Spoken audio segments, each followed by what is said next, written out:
Hello everyone, and thanks for tuning in to The Medium by Design.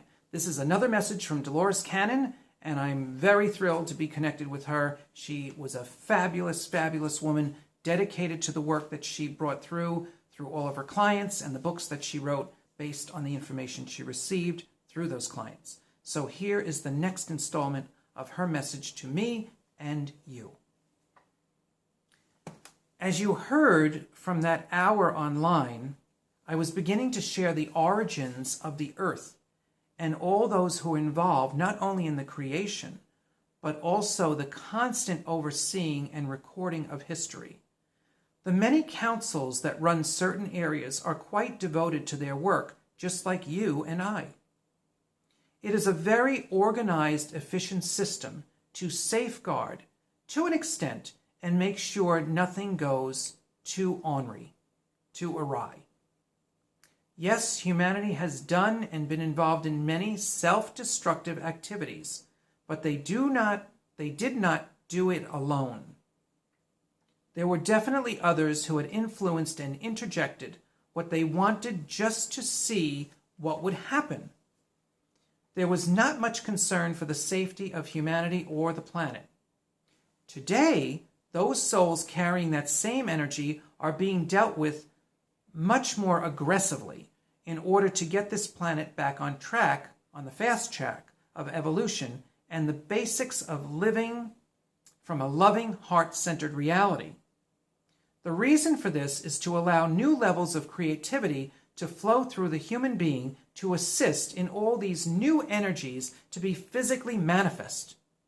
Of course, it is a little more complicated than the way I am stating it, but I do not wish to lose you too early on. She knows that sometimes this information is a little challenging to assimilate.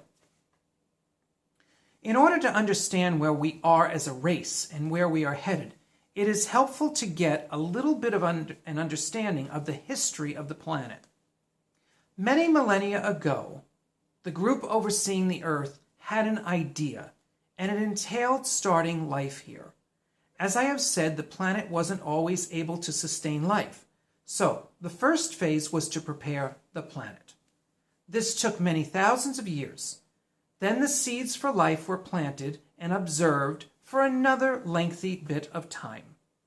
Then requests came from other races, from other dimensions that wanted to experience the Earth's dimension. This is where the intermingling of non-Earth races began. At first, it was interesting and created all sorts of experiences that had never been tangibly felt before. It was exciting. Emotions were formed, reactions were expressed. This went on for another millennia. Then, through sheer boredom and the discovery they could experience more, the different incarnated groups started playing with creation, the creative force. This got very exciting and attracted other races to come and first observe, but then get more involved in how they could affect those living on the planet. This is where the chaos and control issues stemmed that humanity is just now beginning to break away from. Can you begin to see the larger arena this history is taken from? This is the history that had me so roped in and wanting to find out more. Of course, more and more, it led me to the understanding of where we are now and what was necessary to help us get back on the best and highest course. This is where you come in. Yes, you will be assisting, not exactly where I left off, but definitely overlapping my work and the work of many others who have studied much more diligently than you, and you will simply share what you have and continue to collect. Lucky you, she said. You get to be part of something so grand and just have to be yourself, mostly the way you have always been. However, you do represent how the creative flow is supposed to work in the most effortless way. You finally have gotten a better handle on this. Instead of trying to fight the system and stay focused on only what you want,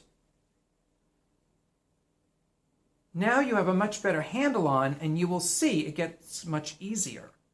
You are quickly learning the less effort, the more success. Hopefully, many will learn this lesson now as this period of slowdown continues throughout the year. Do not let the announcements fool you. Although much is opening this month, nothing will be going quite back to normal. People will still be in fear and will need to take their own health and precautions to make them feel safe. Money flow will still take a little time for many to get going. The government help will also be moving at a snail's pace, but will come. There is definitely hope on the horizon, just not at lightning speed. Get used to it. Patience will truly be the best virtue for you to practice this year. Okay, thank you very much for watching this. I hope it touches you deeply, and I hope it opens your eyes to something else that's going on while these multiple realities are playing out in the world. I appreciate you watching. I appreciate your support. And again, as a reminder, there is a PayPal button for donation above in the banner, and there's a link. If you click on see more below the video, there's also a PayPal donation link there. I appreciate anything you choose to donate, as I love support, and I keep saying I am open to universal abundance. Well, that was one physical way that I stated that to the universe and now to you. So I hope you're doing well. I hope you feel God's blessing and spirit touching you every day of your life, and so just keep surrounding yourself with the light of God, the light of your soul, and of course, the light of the many, many beings that are here helping you and me at this time. God bless.